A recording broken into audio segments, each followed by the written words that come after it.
Welcome to Herschy and the Keegs Show, starring pitcher Mark Hirschman and his personal catcher, Mike Keegan. Every Tuesday night at 9 p.m. live from the Governor's Comedy Club radio studio. Thanks so much for listening. A show about nothing. Two morons are talking. They both are really funny. They just go with the flow. It's the Herschy and Keegs Show. Well, hello, ladies and gentlemen. It is Tuesday night. It's time to get right. You've worked all day, and it's time to play. Oh, I like that. I like that a lot, Mike. That's great. All right, thanks, Mark. I've been working on that one all week, but no, that was fantastic. Thank you very much, Mark. Thank you very much for tuning in, everybody. This is Herschy and the Keegs Show at Gov's Radio. We are here, Mike Keegan, Mark Hirschman, Sally, and we are happy to be here. Please take this opportunity to smash that like and subscribe button. Smash it. Smash it. Yeah. All right. Is everything okay, yeah, Mike? Everything's fine. I don't know what's No, you going keep on looking at me. Mark, what the hell's going on? What's with the hat? You got a twang? Is that a twang I heard? Is there something wrong with my hat? No, I don't think so. You're talking. You funny. got a problem with my sunglasses? I like the hat and the sunglasses. You never worn them here, and I don't know what's going on. And you're talking weird. I like to change things up sometimes. All right, I'll go with it. We're very excited to have one of Mike's good buddies on. Tell him a little bit about your buddy, and as an ode to him and to his fans, I wanted to kind of hillbilly it up a little bit. So tell a little bit about our guest. All right. Well, if you noticed Mark's get up here, we are happy to introduce tonight. We're going to have my friend Cameron Summers, aka the Copenhagen Bandit. He is a huge viral video star down south. He's killing it, selling out comedy clubs all down south there. He's got amazing videos. We're going to talk about those. Maybe we'll show you some. Maybe we'll post some during the week on our page. But yeah, in a little while, the Copenhagen Bandit's going to be joining us. We're super excited. You know, I spent, I like to do a minute or two of pre-production work that turns out to be about 16 hours a week.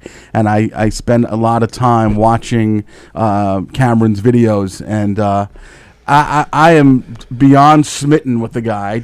I think he is terrific, and I think our fans are going to love him. And hopefully some of his fans become our fans. I would hope so. But I haven't been this excited about a guest in quite a while. He's a great guest. He's a lot of fun. I've had him on my previous podcast, and I couldn't wait to get him on here, and you're going to love him. Super nice guy, sweet guy, very entertaining, and he has amazing fans. He's got a loyal following, so hopefully some of them are listening in. And we were introduced, actually, we'll probably get into it, by my buddy Preston Lacey from the movies Jackass, the Jackass movies, the Jackass TV show. Mm-hmm. Preston's the big fat guy that always chases the midget around. Hilarious. The little person around. Yeah. And me and Preston became close. We've been on tour together. We're very good friends. We talk weekly. Sure. And at one point, Preston was supposed to be on my old podcast, couldn't make it because they were filming. So he goes, hey, listen, I'm going to have to cancel, but you guys should really talk to my friend Cameron Summers, the Copenhagen Bandit. He's awesome. He's killing it down here. He's from Joplin, Missouri. They're both from the same town. And I'm like, yeah, sure, we'll have him on. And he came on and just killed it. And I've just been watching him grow over the past, year and a half, 2 years that I've known him. Yeah, I've been watching. I'd say I watched a couple of years spanning videos, and you can tell they're getting stronger. They're better produced. They're funnier. Yeah. But I'm excited to talk to him just because he seems like he's a terrific guy. So, but. Interestingly enough, he's not been doing stand-up that long, so I'm curious to hear a little bit about how the viral sensation turned into the comedy sensation, which I think, before we get into that, one of the things that I've been wanting to talk about with you and my buddy Oates, who I started stand-up with, my buddy John O'Connor, he always texts me, he's like, you guys never talk about how you guys got into comedy. So I think that before we have the Bandit on, let's just hit on that. Let's talk about our experience, how we got into stand-up. I think that's a great idea. I think we've been meaning to do that. We also. have, We just yeah. get carried away. Yeah. But so you go first. Go ahead. Because I don't know anything about your background into getting into stand up. I just remember you when you started because I was in already a little bit. Yeah. But you would introduce me to a lot of people that started booking me. So yeah, when I live 5 minutes down the road from here from Governor's Comedy Club. So I've been coming here to watch comedy since I was 16 years old. And, there are times I was in high school, nothing to do on a Friday, Saturday night. My friends are doing something, didn't want to do it. I'd come here by myself, and I'd see all my favorite comics. Robert Schimmel, Charlie Murphy I've seen here. Joey Cola was I was a big fan of him when I was younger. Bobby Collins. And then, so I've just been hanging out here for a long time. Always loved stand-up comedy. Ever since I was a little kid, my dad would work nights and come home at like 2 o'clock in the morning. And on weekends, I'd sneak downstairs, and we'd watch like stand-up comedy specials on like HBO, and Evening at the Improv, Stand-Up Spotlight. I love it. Always loved stand-up comedy. Always thought I wanted to get into it. I was always, kind of a class clown, funny. Never knew at all how to get into it.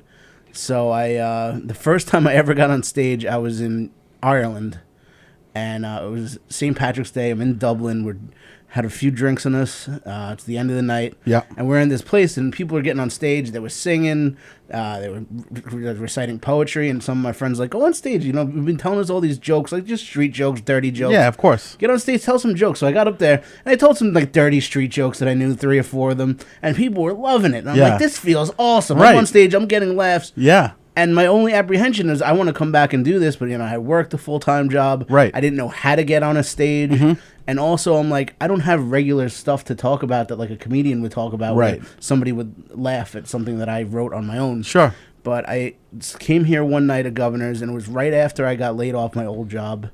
And so I was 28 years old, 2012. And actually, this is my 10-year anniversary. It was last week. Okay, happy anniversary. Look at that. Good timing to talk about this right? then. That's great. So came here at the Governor's, came to see a show. I think it was Pauly Shore I came to see. And I see there was a poster on the wall that had a comedy class here. Sure. John Truson teaches the comedy class here. Mm-hmm. And I saw that after you take the classes that you get 2 graduation shows. Right. So you get to be on stage at Governor's, which is like Yankee Stadium to me when I was, Absolutely. So I'm like, I get to be on stage at Governor's. Jerry Seinfeld was on stage there. Everybody, Andrew Dice Clay. So I took the class, took the 6-week class, got on stage. There were about 8 of us in the class. I'm probably the only one, I think, from my class that's still doing it. Right. But, from the class, I sucked. I had 7 mediocre minutes that I still have the tape, and I'll watch, and I'll cringe. Yes. But I had 40 of my friends in the audience to come see me. So yeah, man, that's how we do it. Well, you get laughs. Yeah. So I wanted to keep doing it. So I met, through taking the class, you meet some of the veterans that have been around. Yep. I'm like, how do I get into this? They're like, you got to go to these open mics. So I was starting to go to open mics all over the place. Behind Bars had an open mic. Yep. There was a Wild Child Tattoo Shop. Yeah, that was, on Sunrise Tim Highway. Tim Dillon ran that open mic. Yeah. Schindler used to go there. Scott Schindler. That's where I became really good friends with those guys. John Consoli. And we all became like a tight clique. Love it. And that's pretty much how it started. And then you just do the open mics, you start networking from there, and then you start getting better. And magic has hit. And then magic has hit. And now look at me today. So I don't know if I think I saw the Bandit up there. I think I saw his face pop up. Oh, he's here. He's just politely. Yeah, you know what? So I'm gonna reserve to tell my story after. All right. And let's bring. I don't want the Bandit's a busy man. So all right. Well, ladies and gentlemen, we are excited to be joined tonight by a friend of mine, a super funny comedian. We're happy to have him here. Cameron Summers, also known as the Copenhagen Bandit. What's up, buddy? How are you? Hey, buddy. Can you hear me? Yep, we hear you now. Yep. There he is. How's it going, man? All right, good deal. Good. How are you, buddy? It's been a while. Doing good. Yeah, I know it has been. See, you've been doing pretty well, though. Keeping busy.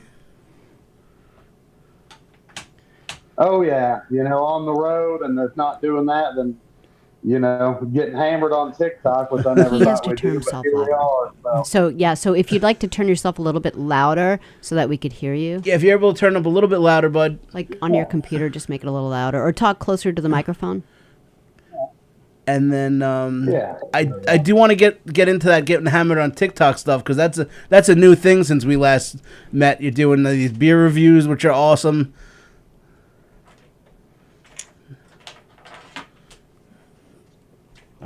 Oh, sorry, we'll be with you in 1 second. Hold on. Yeah, there we go. Is that better? Oh, Much better, much yeah. better. There we go. There we go. All right. There we go. Awesome. It's the Copenhagen Bandit. I must have watched Yes, about 7,500 videos today, and I have to tell you, I told Mike before we came on air that I'm super stoked, because your personality alone, man, the positivity that you give out, you definitely make a huge difference in these people's lives that are watching you. And I don't know, man, I got a super kick out of it, and how you start off every video. It's the Copenhagen Bandit, and I just think it's terrific, really great. Yeah, we Well, love thank you, them. buddy. I appreciate that. Yeah, Cameron, this is my buddy Mark. He's the one we do the podcast with. As soon as we started the podcast, I'm like, we're going to have guests on, and we got to have my buddy Copenhagen Bandit on. He's such a fun guest. He's got these amazing videos, so I turned Mark on to you, and he's been loving your videos. Yeah, man, you're killing it, and I really, like I said, you know, something that Mike and I have talked about. I've been doing stand-up. I started in 2010. Mike started in 2012. And one of the things that I always talk about is likability. And you can't teach likability on stage. You can't teach likability on camera. And the first thing that I thought of when I was watching your videos over the past couple of days is that you're a super likable guy. And it made me think that you were probably the kid in high school, no different than me and Mike, that was a big pain in the ass to the teachers, but the teachers loved you. Am I right about that, Cameron? Oh, yeah. The thing is, if I could get the teacher to laugh as she was sending me to the office, then I knew I did good. You know, that's all I did. I just raised hell. That's exactly what we were talking about. I was telling Mike a story 2 weeks ago that I got suspended for drinking as a senior in high school, and my teacher, my favorite teacher, Ms. Vogel, she sent my ass down to the office, and she wasn't happy about it. Let's put it that way. But so that's what struck me about your personality, is that you just are a likable guy who just was a big pain in the ass to teachers back in the day. Oh, yeah, and I'm still a pain in the ass now, but I can do it on stage, so it makes it easier. It's a natural progression, exactly. Cameron, I think I vaguely remember, though, you were doing comedy not too long before you started making the videos and they started catching on, right? Is that right? Yeah, well, I started the videos first, and then about a year after is when I started doing stand-up. Gotcha. All right, that's awesome. So, you know what I noticed, Cameron, which is you've taken a tact that a lot of viral sensations don't do. And I've seen it here, you know, so we're at Governor. Has he been he hasn't visited here, No, we're right? trying to get him up north soon. So we're at Governor's Comedy Club right now, which, you know, I know that you're not a New York guy, Northeast guy, but Governor's is really the A club on Long Island. This is where Seinfeld, Dice Clay, Eddie Murphy, I mean, you name it, all the big names have been here, some of them more recently than others. But one thing that I will tell you is that you will see from time to time, they'll book special shows, and it'll be so-and-so, the viral sensation from YouTube and TikTok, and then they come on stage to do their show, and they eat a bag of dicks. That they don't, the audience has come to see them do what they do on, basically on YouTube, and they don't do it. They're not, and even if they do it, it's not that funny. Now, if you have a legitimate act to back it up, which, having seen your stand-up, you do. When did you make a concerted decision that you were going to be not just a YouTube guy, but you were going to be a solid stand-up too? Well, I've always been able to make people laugh, so the videos were fun, but I've always used the videos as a way to get people out, you know, to the shows. You know, stand-up's really what I do, and the videos are just on top of it. Yeah. You know, like you said, some of these people will make videos with Snapchat filters on their face and then go on stage, and it's like, oh, God. Yeah. So, but it was probably a year after making videos, I just decided to go to an open mic night and try it, and it worked out, you know. Yeah. Felt good, and, you know, can't get enough of it still, so. Because your videos are funny rants and takes on everyday life that would translate to a comedy stage. So it's just a natural progression that you do that. Some of these people make dumb videos that would never. Some guy that does Italian sandwich reviews. Yeah, and I listen. Exactly. We're not looking to knock it. It's just that we've seen it happen where the audience is buzzing and they're super excited to see their favorite YouTuber, and then the audience is crickets and people are looking to throw their chicken fingers at them on stage. So the fact that you have mastered. Go ahead. Oh, no, you're fine. Well, it makes it hard to get into comedy clubs sometimes because of that reason. They're like, well, you're on Facebook or YouTube, and it's like, just give me a chance. Just let me run it. And then at the end of the night, we'll see how you feel. Exactly. But it's a huge challenge, and it's only, getting more people like that are online, so... Yeah, I imagine that gives you an incredible sense of pride that there are people, there are bookers, there are club owners that are almost expecting you to fall flat on your face when you get on stage because you come from that viral YouTube background, and then you go up there and you do a solid 20 and you slaughter. You must be pretty amped when that happens. Oh yeah, it's always great, and I'm blessed because you guys know it's real easy to bomb more than it is to have a better show. So Mike knows that. Mike knows about that. He always tells me about bombing. I don't know a lot about it, but Mike tells me a lot about it. So Mark kills every single time. But I've had my nights, I will tell you that. She have, and we all have. Even George Carlin. There were times where he would walk entire stadiums of people. Yeah. We all get it, but I've just seen you branch out into, I'm doing shows in Joplin, Missouri. I'm doing shows here now, and now you're going out to Texas, Arizona, New Mexico. I see you're all over the place now. So it's just, and that's only within the last year and a half since we've spoken. Yeah. The last year and a half, I really pushed it hard. I think we hit over 20 different states, and this summer I kind of backed down to get a little bit of family time and slowed down just a little bit, but we went all the way out to West Virginia. That's awesome. We went everywhere. So you're getting close to here. You're getting close to New York. Yep, getting close. So I'm gonna get on a plane next time I go that far, though. I'll tell you that. Yeah, no, exactly. So that is the beauty of the internet. The power of the web is that can bring him here. You know what I mean? Absolutely, That if he keeps on growing, which it looks like he's going to, if you look at the numbers and they've gone up immensely over the past 2 years, then that should land you in the Northeast. And I can picture this guy, whether it's on Long Island or whether in the city, I can see him slaughtering. I could totally see you. And Long Island Long Island, I look at it a lot like the Midwest. I've done shows in the Midwest, and the crowds are the same. The material works the same kind of on them, and you definitely would do well here. So, one thing I have a bone to pick with you, Cameron. I noticed, and I don't know if I saw some dated information, but I watched some of your cameos that they have out there, and they're phenomenal. And then I saw that you were only charging $15. And I'm like, dude, you are way below margin there, pal. You need to be upping that price. Yeah, I've thought about it, but it's, I just haven't upped it yet. I've thought about it because I got so many fans that, blue collar people and the times we live in now, I try to make it easier for them. Yep. Look at that. So, I totally like the set Bruce him up. Springsteen of stand-up comedy. I set him up. I made myself look like an ass by saying that he should raise more, charge more money. He's like, shut up, Mark. These are my people. No, here's what I was thinking. I was thinking a cool 20 for the Bandit. That's what I was thinking.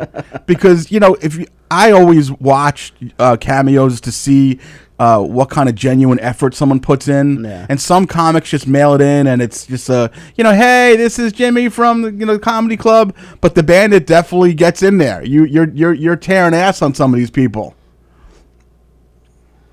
Oh yeah, if they want it, I'll give it to them hard. I'll pull out the drill dough on them and everything. You've seen the drill dough videos, I saw the drill dough. I did. Just for cameo. I saw the drill dough. I love that. Oh man, the first time I saw a drill dough video, I'm like, I love this guy. This is my guy. It's so good.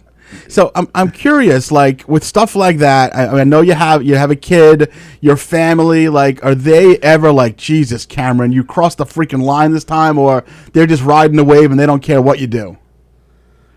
My family's usually pretty cool. I did post a picture of me in a Speedo the other day, and my mom got upset. So, once the beer gut comes out, they get a little shysty about it. But Yeah. they've heard it all with me growing up, so I'm sure. they're used to it. Now we were trying to acquire some bush apple. Yeah. Can't friggin' get it up here. Yeah, what do we do about trying Good to find luck. bush apple here? You can't find it. Well, they've been fist fighting over it down here, loading up pickup trucks and stuff at the liquor stores, and it's just gotten out of hand. And now they're going to discontinue it and make peach. So then I'm going to boycott Bush Light because they're going to get rid of apple. So it's as bad for everybody. Exactly. I was looking forward to it making its way up here. I see Cameron drinking all the time. I'm like, that looks amazing. That's what I want to be drinking. Can't find it anywhere here. Now they're discontinuing it here. Or there, anywhere. But We'll have to go. We'll make it a mission to go find it. One of our fans will send it to us. But speaking of that, did that kind of open the door to you doing to beer reviews now? You do beer reviews, which are awesome. And those are some of the best videos I've seen.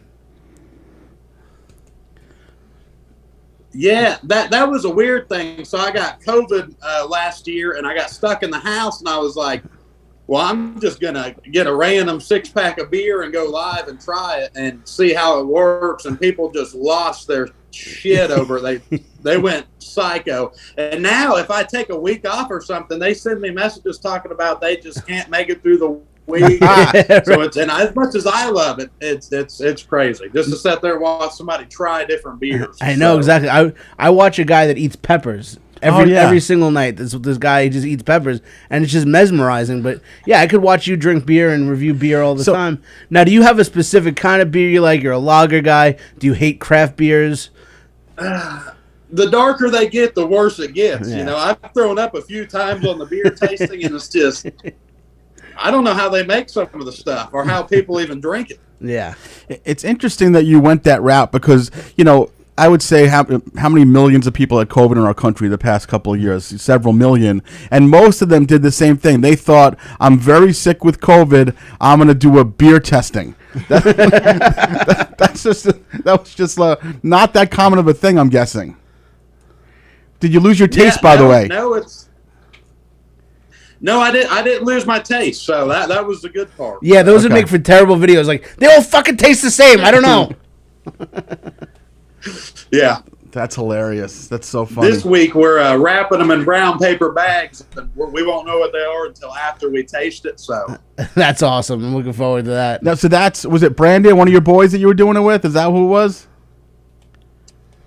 yeah, Brandon. So he's a good friend of mine, and we make him chug the worst one out of a beer bong, and we just torture him basically. So That's phenomenal. Oh man, I remember I was in junior high school, and we drank out of a beer bong. It was the most disgusting Dirty. thing. It's like drinking toilet water. Dirty, hot toilet water. It's disgusting.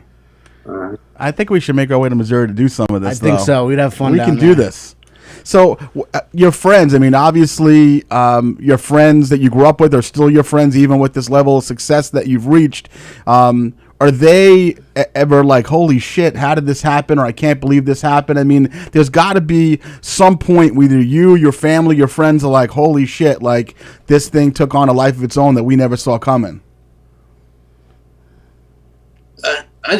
Sometimes I think about it, and I always felt like it would be different if it kept getting big, but it really doesn't feel different. It feels normal.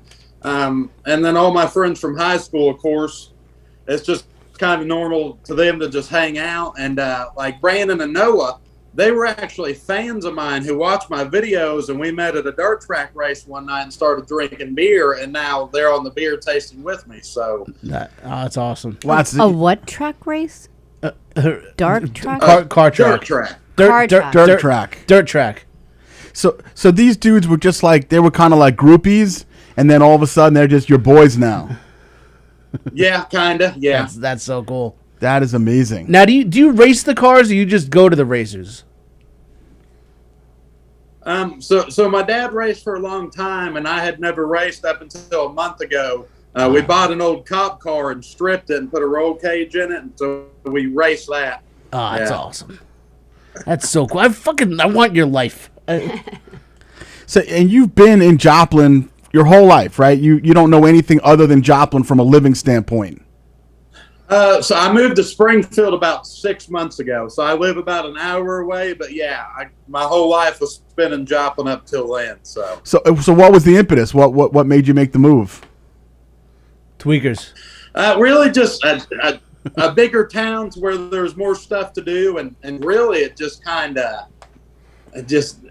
all the tweakers and stuff there. I mean, it's just it's so widespread in Joplin. It's so bad you can't get away from it, Yeah. So I got out of there, and for a Long fresh Island start in a constituency, bigger town. tweakers are crystal methamphetamine users. And I assume that being in Springfield, you have closer access to more clubs and things like that, because there's probably not a lot of comedy action in Joplin, I'm guessing. Yeah, so there are comedy clubs here and a few groups of people who do comedy. But unfortunately, it's not like the bigger towns. It's kind of really toxic, and there's kind of little cults of comedians. And if you don't fit their jive, then you can't come to their mic. And it's very kind of weird here. And that really sucks. But that's kind of what I started around and just how it is. So that's why I just go on the road a lot, and I'll just try new stuff at a show. I'd rather bomb in front of 100 fans than in front of 4 comedians who hate me. So nailed it. Exactly. So do you find that, speaking of which, do you find that when you're in a green room with comics that you don't know and they know that you're a viral sensation, is there a little animosity? Is there a little jealousy? Do you sometimes detect that? I don't really look at it as jealousy, because I really look up to the guys who've been on the road for a long time, who do full weekends at clubs. Really, I try to learn from them. I've got the chance to work with a few of them. So when I get around them, I really just try to just follow their lead and learn more from them. And really I try to prove myself, because making videos has zero of anything to do with doing stand-up. So it's really... Yeah, like you said, it's just a way to get people really out care. to the shows. Yeah, exactly. Yeah, that's what I was saying. It must just be a great feeling if there are people that have let's see what this guy can do, and then he goes up there and just slaughters it. That's got to be a real huge sense of pride and accomplishment there for sure. Yeah, it is good. It's I can usually fill up a room pretty decent on a good night, and then go up there and kill it. And then when they invite me back is always really what gets me excited. So. Yeah. What's the furthest northeast that you've been, performance wise? Probably Morgantown, West Virginia, which I'll tell you that, and that's a different planet down there. So yeah, out there in the middle of the mountains in West Virginia, this guy brought me some duck meat. So that's the farthest I've went. So. Did you notice a difference? And haven't you been in West Virginia? Or haven't you gone down that way? I have. That's probably the first. Well, other than like Florida and stuff, but I've been as far as going down south to do shows. I've done stuff in West Virginia. And so, what kind of crowds for you? And I'm curious for Bandit also. It's wild. Like when I was there, I just did like kind of bar shows. Okay. So they were like 2 of them were just shows where people weren't even expecting comedy. Okay. And they ended up all being really good, because there's not a lot of stand up comedy in the area, but there are a certain interesting breed of people there. Did you find something similar to that, Cameron? Yeah, so when he said breed, I was going to say that earlier, but I didn't want to get in trouble. But the thing is, if you take a wrong left-hand turn, nobody will ever hear from you again, So, I got down there. I was at a gas station, and this dude's like, hey, watch me play my banjo. I was like, we're out here. Yep, I've seen this movie with Ned Beatty before. Your Deliverance, that's right. Deliverance with the Copenhagen Bandit. That's awesome. Yeah. But... yeah, it is an interesting, a very rare breed of people down there, but they're good people. They're American, heart of the blue-blooded, salt of the earth, red-blooded. What color is their blood? I don't know what I couldn't even imagine. Blood. Yeah. So you do envision just keep. This is it. You're locked in. You want comedy to be your everyday life. You want the videos. I mean, you want to be an entertainer here on out. This is your calling. Yeah, you know, I'd like to, do theaters one day. If we're talking in terms of dreams, maybe Netflix, something like that. Honestly, that's the end goal. And like I said, I've been on the road. I kind of slowed down a little bit this summer because you don't ever want to wear yourself out. You don't want to wear yourself out, and you don't want to. Also, exactly, and you don't want to take away a lot of time with your family. You got a kid. Exactly.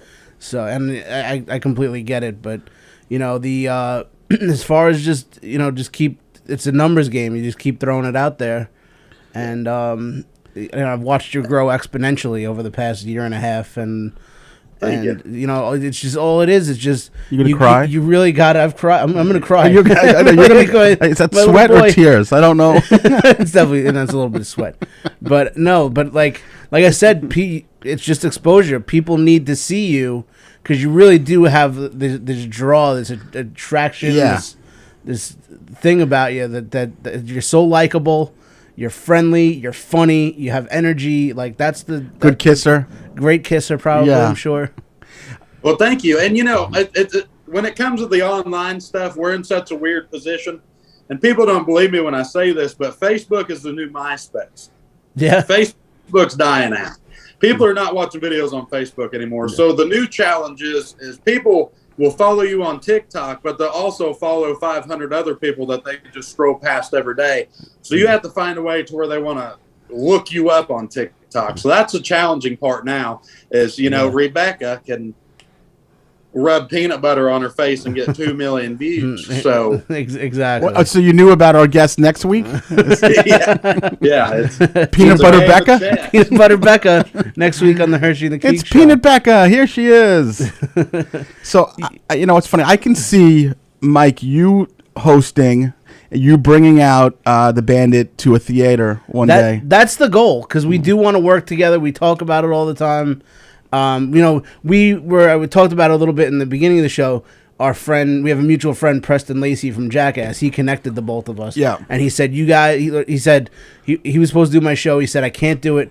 Get Cameron. You guys are going to love him. And he's like, you guys are going to get along so well. So the real goal is for me and Cameron to do a show together. That would be amazing. I think it's going to happen. Absolutely. I think it's going to happen. Absolutely. And I know you got 2 buddies that you travel with, right?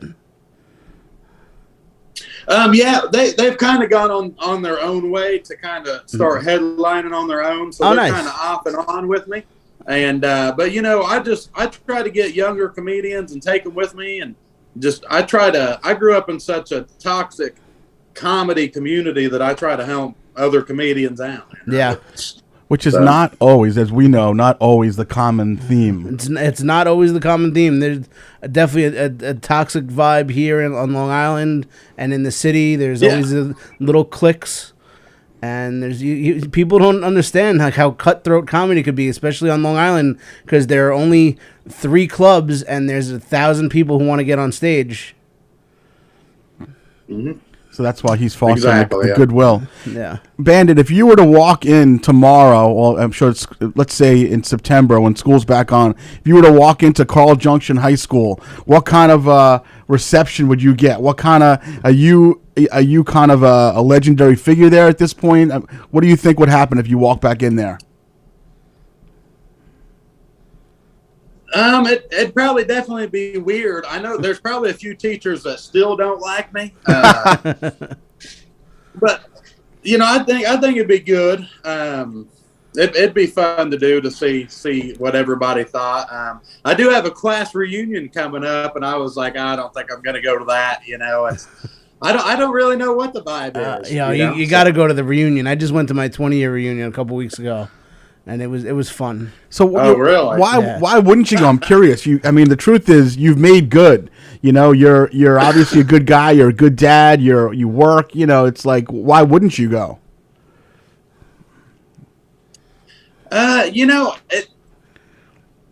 So I look at comedians. We're the next thing to magicians. Like we're kind of weird. You know what I mean? You're right. All these other kids are doctors and nurses and I'm almost 30 years old and I tell jokes, which is weird for people, and that's how I make my living, and that's weird for people to comprehend. Some people can't figure it out. It freaks some people out. You are right. I was at my reunion. I'm talking to guys that are killing it as mortgage brokers and realtors and lawyers, and I'm like, yeah, you want to come to one of my shows? And they're just like, yeah, we'll come to your show, and they couldn't give a shit less. Cameron, I would venture to say that there isn't too many of them who's enjoying their life though as much as you are. I mean, look what you're look what you're getting to do to draw an income. If it's not videos, drinking beers with your buddies, being on stage, that's the life. So, I'm sure exactly. the people who are punching time clocks and taking trains into work and things like that, they're probably looking at this guy saying, shit, I want to do that. Yeah, Billy the attorney from Joplin's not on the Herschy and Keegs show tonight. That's right. Next week. Yeah, that's right. 2 weeks from now. Yeah. I want to see a live a little pop in at that reunion. I want him to be there. Yeah, right, exactly. I think that would be really. So you have your 10-year, 15-year, what or just a random reunion coming up? I think it would be 10 years this year. I believe it would be 10 years this year. So okay, yeah, I think you should go. I think so too. Let's try to push it. Let's do a video live from the reunion. So yeah, beer review from the reunion. Exactly. Yeah. What kind of piss beer they're going to be serving at the reunion? What have you not attained yet? What's next? What do you see yourself doing? How close are you to that next level? Really, I'm not really sure, because I've watched so many comedians that are big now. They had to keep doing a podcast or keep doing it for, sometimes 10 years or even longer. So really my goal is just to keep doing shows and keep hustling, but in a way that makes me happy. Like I said, I'm 5 years in right now. I don't want to overdo it. So really I'm just, as long as I can keep trucking and I'm still having fun, which I am, I'm having a blast. I think I'll just keep going, and whatever happens will happen. And if not, then, then it won't. So it's not just because we're friends and not just because I like you a lot, but for 5 years, you're doing all the right stuff. Like you said, you're studying all the veteran comedians. You have you're passionate about it. You take it seriously. And, because I know a lot of guys that make these videos like we were talking about before, that come to the comedy clubs and they want it to be their show, and then they end up bombing. The only person I really saw, one that did it really right, was Vinny from the Jersey Shore. He would come to the comedy clubs and he would sell out, obviously, but he would take like 4 local comedians and make it Vinny Guadagnino and friends. So he'd host, tell some Jersey Shore stories, and then bring up 4 local guys. Yeah. And but that's kind of what you're doing. You're trying to get the younger comics out there. It's your show, but you're studying the art of comedy, and you're just learning and just trying to grow and make a thing out of it. Well, that's we have a guy, Raider, who wrote in who said that he's Bandit's #1 fan here. Oh, the Raider? Yeah. Oh, you know the Raider? You ever heard of the Raider there, Bandit? Is he from... the Raider? I don't think so. Okay. Well, he's your #1 fan. Number one fan, man. Well, we love you, Raider. Thanks for listening, and keep following the Bandit, because he's going to do big things, and follow us, too. You know what? I wanted to ask you, and I couldn't find it, so maybe there's a place where you can kind of direct people. Are you selling merch right now, or have you gotten to that point yet? Yeah, so what I do, we still kind of got the redneck version of that going. People message me, and then they pay me on Venmo, and then I send it to their house. So that's kind of what we do. But we're working on a website right now, which we've been doing for about a year, but as soon as I get it, I take it to shows and stuff, so it's so hard to keep. Yeah. Just something that I thought of that might be, especially for you, because you're busy now between gigs and doing videos. I know some comics who almost like it's almost like on consignment, where you have people just going right to the website, buying directly. You don't have to actually have any involvement yourself in doing the exchange, and you just want to get a cut of the money. So you might reach a point where you're just not able to, keep on pumping out T-shirts and carrying them with you in your car, and you might want to go that route at some point.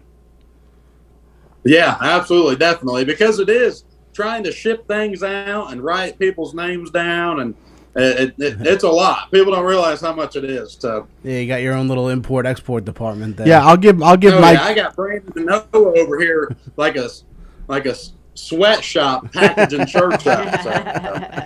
I'll give Mike that information. He can pass it along to you. This was a website that was given to us when we started the show a couple of months ago, and I know some comics who use it, and it's a lot easier. I mean, your cut might be a little bit less, but ultimately, my hunch is if you have a website that just shows, Bandit hoodies, Bandit bandanas, Bandit tees, Bandit, cozies and all that stuff, I think that he would sell, what do you think? Shit tons. More than shit tons. Yeah. Dick tons. Oh, yeah, absolutely. I think so. Yeah, absolutely. Yeah, so awesome. Dude, this has been great. Mike, anything else you want to talk to the Bandit about before we let him go? Not really. I just, like I said, we're trying to really get you up here to New York to do some shows. I'd like to come down there. Probably after the summer, I'm going to try to get down to, I'm going to do some stuff in Florida, and maybe on my way back, maybe we can get something together going. And really, yeah, we're just going to follow the Bandit and watch him do some big things. The guy's great. And I will be following until that cameo is $200. I'll be following. And you're gonna do it, man. We're excited for you, and you seem like a terrific guy, and I can't wait to meet you personally. And we know you're a busy guy, so I can tell you that we are extremely appreciative that you came and gave us some time, and sharing this with your folks, your people, and we'd love to have you on again at one point. So thanks a lot, Cameron. We appreciate it. And also, before you go, just thanks for having me on. Yeah, sure. Absolutely. If you want to just shout out some of the stuff you have coming up, or where people can follow you and get in touch with you, the floor is yours. Yeah, absolutely. So on Facebook, TikTok, basically everything. I've got my tour date out. I'll be at the Looney Bin Comedy Club in Tulsa, also Little Rock, Arkansas, and Wichita, Kansas. They have clubs in all those cities. I'll be doing a little local hometown show in Joplin this weekend for the 4th of July. Awesome. We're coming to all kinds of places. So, and of course, the beer tasting on Thursday nights, and then.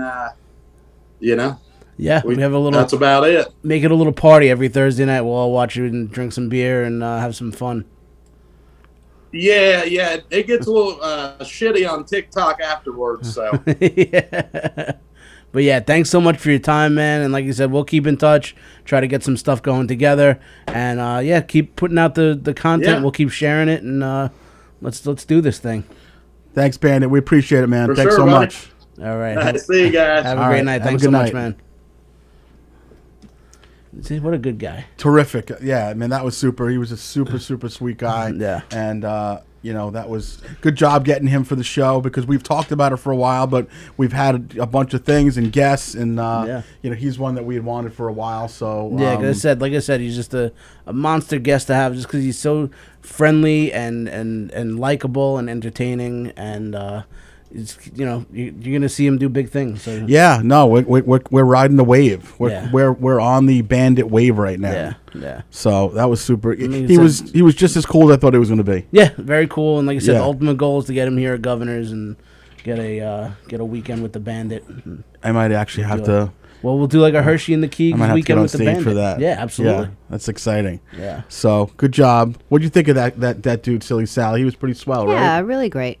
Super sweet guy. Very nice guy. Just very grounded. Yeah. And then if he comes super famous, hopefully he doesn't not want to talk to us ever again. Exactly. But I think he will. And, so hopefully some of his fans got to see a little bit of a different perspective from him. Yeah. And hopefully they become fans of ours too. We'd love to have you guys. Welcome aboard to any new listeners. I don't know if we know the Raider. Do you know the Raider? I don't, but I'd like to know the Raider. Hopefully he enjoys our show, and I'll drink some beer for the Raider. Yeah, you'll drink. What you want me to do? You'll drink for anyone. I'll drink pretty much for anybody. Exactly. But yeah, before the Bandit came on, I was talking about how I got started in stand-up comedy. And we would like to hear a little bit about your I didn't journey. Realize, I like that that's how your story went down. So your comedy story was you basically saying, I want to get into this. I want to do this. Mine was not that. I was a little bit older. I was in my mid to late 30s when my buddy who I mentioned earlier, John O'Connor Oates, who we've been friends now for 30-something years. At some point, he had come to me, and I guess he had found out that the Brokerage Comedy Club had a comedy class there called Stand Up University. Yeah. And he said he had taken some information, and essentially it was kind of like, everyone thinks you're so funny, and I know I'm funny, and, I want to sign us up for this class. Yeah. And I was like, what? And it was actually, the class was starting on June 8th, 2010, and Max was born on May 8th, 2010. So you can imagine how excited she was for me to be starting a comedy class every Tuesday with a 4-week-old, a 5-year-old, and a 6-year-old at the time. Oh, yeah. So plus, also when you're doing the comedy class, which one did you take? Truson or Stand Up University with Rich Walker, Steve Lazarus, okay, and Peter I can't Bell. really speak for them, but I know a lot of the people that took the Truson class, and it kind of for the weeks that you're taking it, you're out of sorts. Yeah, it's definitely... you go into it, you're like, I'm so good at this, and oh, I'm so bad at this. And you have to so to have a newborn and then to go into that freaked out mode for a few weeks, that had to be difficult. It was difficult, but I went into it with no expectations, because I was smart enough to realize that, yes, I was the class clown, funny guy, all that stuff, but I never thought I could become a stand-up comic. It was never something, and my father started letting me watch comedy with him when I was 10 years old, Buddy Hackett videos and stuff like that. So I always loved stand-up. I loved, the fact that my father was hysterical, and then I tried to be funny like him. Yeah. But becoming a stand-up was never, it's like becoming an NBA player. You can love the NBA, but you're not going to do it most likely. Exactly. That was my apprehension, like I said before, also. I can make a lot of people laugh when we're hanging out at a bar. Yeah. But I don't have material to make strangers laugh. I have a friend Rat. We used to light him on fire. Yeah, John. John. Yeah. We used to light him on fire at the bar, and everyone would laugh. But I'm not doing that on stage. Right. I mean, you could be like a what's his name, a Carrot Top kind of comic. But exactly. So I had no expectations. But John signed us up, and it's funny, revisionist history. I can't even believe that Stacy let me do it. Yeah, that I actually did it. Yeah. The fact that I was even able to leave the house every Tuesday, it was crazy. But John had paid for us, I think, is the way it went down. And long story short, we start this class on June 8th, 2010, and very quickly I became entrenched in it. I was like, wow, this is heavy shit. And I hated when the class was over every Tuesday night, and it would go long, 4 or 5 hours. It was long, right. And I became obsessed with it. Yeah, and that was just Bales talking. Bales, yeah, exactly. But I became super obsessed with the concept of learning everything, and I would text Walker, and we didn't even know each other, and he was like, who the fuck is this guy? and I wanted to know, because you know me, I'm a questionator, so I was like, how do I hold the mic? Why am I looking the wrong way on stage and all this stuff? Your personality, I can tell that you get passionate, you get obsessed. I was totally obsessed, and I wanted to be great at it. Yeah. And so me and John... Mission accomplished. Oh, buddy. Thank you, buddy. I appreciate it. Me and John did this class, and I do remember that when the last week before the graduation show, I had a depression.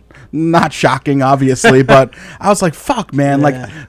Being in a comedy class, you're bouncing jokes off of people, and my class was so it was me and John. There was a housewife, there was a lawyer, there was a childhood actor. I think you might know the guy. His name is Adam Zolotin. And Adam Zolotin, if you guys ever saw the movie Jack with Robin Williams, Robin Williams Robin Williams' best friend. The kid was Jack. Oh, the Hispanic kid? Yeah, that was him. That was Adam Zolotin. So we became friends with him, and his uncle is Lee Mazzilli, that's his mother's brother. Really? And so we became friends with him, and me and John just had a ball with it. And then so what happened was, the day before my graduation show, July 12th of 2010 was the day before my graduation show, which was scheduled to be the 13th. And our show was supposed to be at the Brokerage in Belmore. Yeah. So the club calls me and they're like, hey, this is so-and-so from the club. We just wanted to tell you that there was going to be a reschedulization of the location of your graduation show. And I was like, what the fuck is this? They're like, yeah, it's not going to be at the brokerage. And I'm like, this class is such bullshit. Like, is it going to be like in a firehouse or a VFW basement? Rich Walker pulled the old bait and switch. So they're like, well, and I probably copped like a little toot on the phone, you know? She's like, well, there were 144 reservations under your name, so they had to move it to Governor's Comedy Club in Levittown. And I was like, huh. Like I lost my breath for a second. I was like, what happened? Like I had no idea. Someone put it on Facebook. I don't know how it happened. I didn't tell that many people for it to take off like that. So, you know, you guys can see the video on YouTube, July 13th, 2010, my first time I was in the green room here. And I didn't know any of these people personally. And Carrie Carabas came in and was doing a spot. And she made a joke on stage that she was just sitting on my face in the green room. And I came out to, so my father was sitting right in the front row next to my mom, and it's on video. And I came out to literally a rousing ovation. People screaming like I was the fucking Beatles. And the crowd was mostly mine, or at least, 3/4.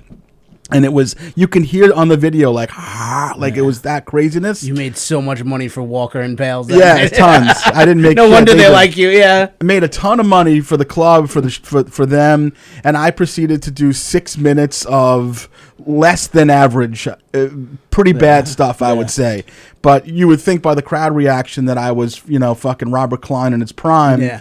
And I've told the story to friends, close family, and so forth, that only 2 times in my life have I ever felt like I was having an out-of-body experience where I was watching myself from somewhere. The first time was when Samantha was born in January of 2003, and I was in the hospital room, and Stacy was delivering Samantha, and I felt like I was on top of the hospital room. I'll never forget it. It did not happen again until the stage is right in there, that I felt like I was on top of the stage watching myself. It was the weirdest fucking thing, and I was high as a fucking kite, and I don't mean drugs, I don't mean booze, but I never slept that night. I was wired. And I didn't know the feeling. I never knew the feeling of that adrenaline, because I had always been afraid to speak in class, and which is not my personality, I know, but I never... you weren't a public speaker. I wasn't a public speaker. I wasn't an entertainer like that. I was in small groups, but it's different, much different than being on stage. Yeah. And so that was it for me. Like I was done, and I climbed that mountain, and I never thought that I was going to do stand up again. Yeah. I never even thought that I was going to pursue this. Yeah. And then John signed us up for an open mic on August 11th, which was a month later. Mm-hmm. I did that, and Where was that, Mike? That was at the Brokerage, August 11th. Gotcha. And I did... Ziegler probably hosted it? You know what? It was Ziegler's room at the time, I think. And then I would say like 2 or 3 weeks later, my cell phone rings, and I see it's Governor's. I'm like, oh, what did I leave my watch there or something? Like, I didn't know why they were calling me. Yeah. And it was Ginny, if you remember Ginny Lund, who was the manager, owner here. Yeah. And she's like, are you available, for this particular date, September so-and-so? And my response was, for what? I didn't know what she wanted. And I'm like, well, what do you want me to do? Clean up? She's like, no, one of the local soccer teams had called to see if you wanted to perform on the show. And we don't always just put people up, but we know you did well. And of course, they knew that I packed the room here. People, and so that was it. So I started performing on things like that. And then a couple of months later, Truson asked me to do there was a Hanukkah show here that he booked me on. All right. And but so it just kind of took a life on of its own, and that's how I got into doing stand up all these years. That's it. And like you said, it's the drug. I remember driving here to do my first graduation show. I'm driving up Hempstead Turnpike, and I'm just like, this is so fucking cool. I'm about to do a show at Governor's Comedy Club, and I killed only because I had 45 of my friends in the audience. It was terrible material, and I watch it now, and it's awful.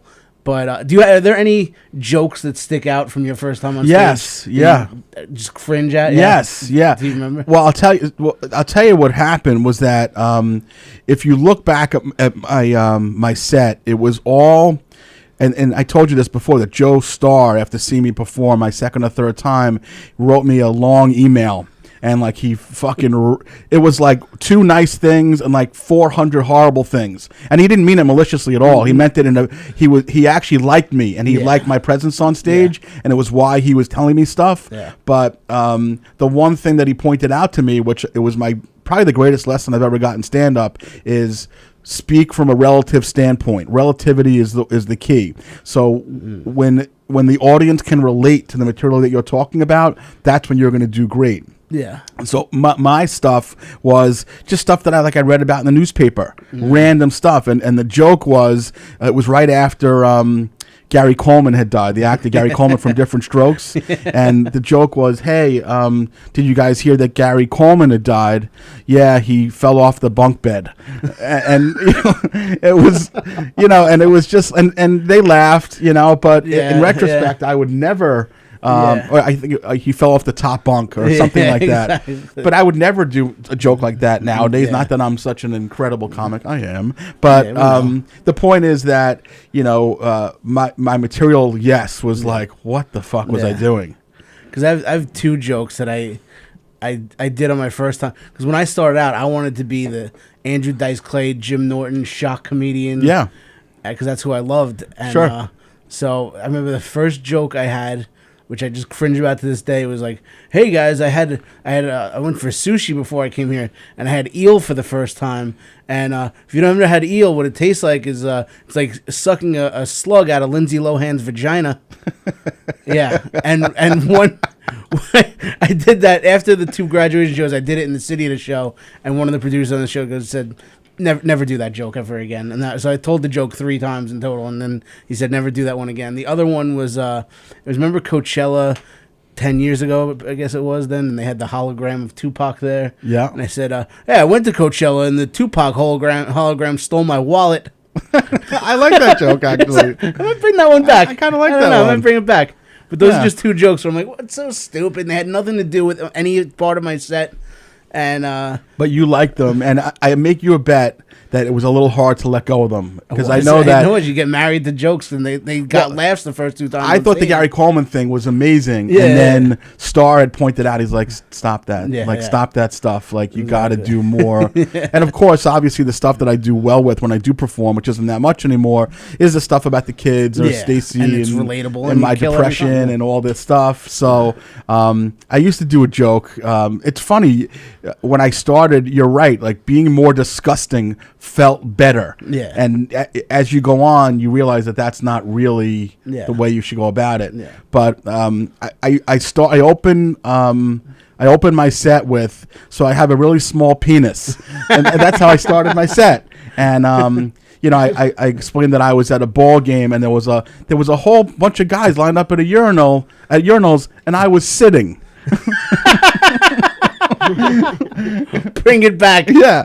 Bring that one back. Well, it's funny you say that, because I have some friends who, when they saw me make the transition to a legit comic, they're like, we want you to be the shitty comic. Yeah, I know, right? Exactly. Because you were funny then. That's it, because I have friends that just don't like sitting at real comedy shows where you take yourself seriously. Yeah. Like, bring back that Lindsay Lohan slug vagina joke. So the truth is, like, if we went down that path, who knows? But ultimately, you can't be both. Like, it was hard. Like, if I wanted to become more of the relatable comic about the kids, and I can't be doing jokes. I would do jokes about getting free gyros, and I'd have white sauce on my face from the Greek place. Like, you can't. It looks like you blew a tranny. No, you can't do that. So, but I'll show you that set. It's pretty horrific, but. You did like the small penis joke, though. We should play some clips of our first times on stage. Maybe we should just do those sets. That would be great. Yeah, they're only 7 minutes. Yeah, exactly. Yeah, my first time on stage, it's so funny, because if I would have come off stage and you would have said to me, how long were you just up? I would have said 35 minutes. Yeah, no, exactly, yeah. And then I remember asking Walker, because, they didn't really limit us to time, because they knew that we didn't have that much. Yeah. But I came off, and he was in the green room. I'm like, what was that, like 12, 13? He's like 6'12". Yeah, now you're only allowed 7, and if you go over, you're in big trouble. Yeah, exactly. And I had 7 which was it. I did all my material, which most of it wasn't even material; it was just words. Yeah. And then I remember, still, I'm like 3-4 months into comedy, and I'm like, now my goal is to do 15 minutes, and it took a year to get 15 minutes, and then, now, like, if they ask me to do 15 minutes, I'm like, I'm just getting started now, so it's... Yeah. But yeah, it's bring it in on like a thumbnail and we'll definitely it's do only that, 14 minutes. I will tell you Yeah, that we should I'll watch it sometimes, not for the material, but because hearing the ovation, I don't think I've ever heard that since then. Yeah. And I've done well at times, and I do pretty well, yeah. but It this doesn't was mean people don't quietly love you. no, I do. Standing I do. around. You see me when I perform. I No, do well. absolutely, yeah. But this ovation was like a real deal. Like someone hit a home run in the bottom of the ninth at Yankee Yeah. Stadium. Like people were going fucking crazy. Yeah. And my father was right there whistling and how cool is that? yeah, it was crazy. Totally crazy. I don't even knowing how nervous of a person that I am and was, how I got through that. But I do remember going on stage and my heart literally pounding out of my chest. But I will tell you that when I dropped that first punch and it got laughs, gone. My blood pressure went from 250 over 150 to 130 over 70. Yeah, exactly. Like it just gone. It just totally got lifted. That's what it is. And when you come off, what's that feeling like, right? When you come off stage the that first biggest high time, you'll ever feel. it's remarkable. Euphoria. Yeah.